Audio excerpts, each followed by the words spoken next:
Primeiro vamos definir o que seja um legalista. O legalista é uma pessoa que tenta se justificar diante de Deus pela observância meticulosa e rigorosa das obras da lei, ou seja, daquilo que ele entende que Deus exige dele. O legalista também é alguém que quer impor esse padrão na vida de outras pessoas. Mas o que é pior no legalista é a atitude dele de crítica, de julgamento e sentimento de superioridade com relação a outras pessoas. Talvez a figura mais conhecida de legalista que nós temos no Novo Testamento é aquela do fariseu, na parábola contada por Jesus, quando um fariseu e um publicano subiram ao templo para orar e o fariseu se justificava diante de Deus, dizendo que ele cumpria todos os regulamentos da lei, dava o dízimo, praticava todas as obras requeridas pela legislação mosaica, e ele olhava de lado para o publicano e dizia: eu não sou como os demais homens, como esse publicano que está aqui.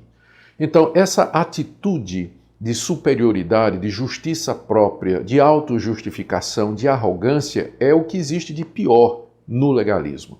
A igreja, quando detecta corretamente ou precisamente, acuradamente, o legalismo, ela deve tratar do legalismo com a doutrina da justificação pela graça e da misericórdia de Deus.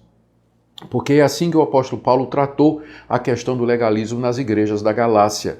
Ele apresentou que o caminho para Deus é mediante a sua graça revelada plenamente em Cristo Jesus. O legalista tem que entender que não é por mérito, não é por esforço pessoal, não é pela observância meticulosa dos padrões bíblicos que ele vai ser aceito por Deus, vai receber algum favor de Deus ou se recomendar a Deus.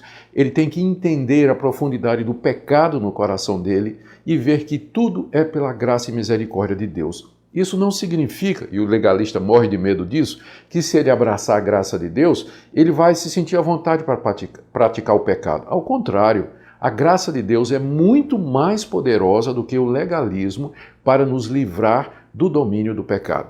Combatemos o legalista, por assim dizer, nós ajudamos o legalista com a doutrina da graça de Deus revelada plenamente em Cristo Jesus.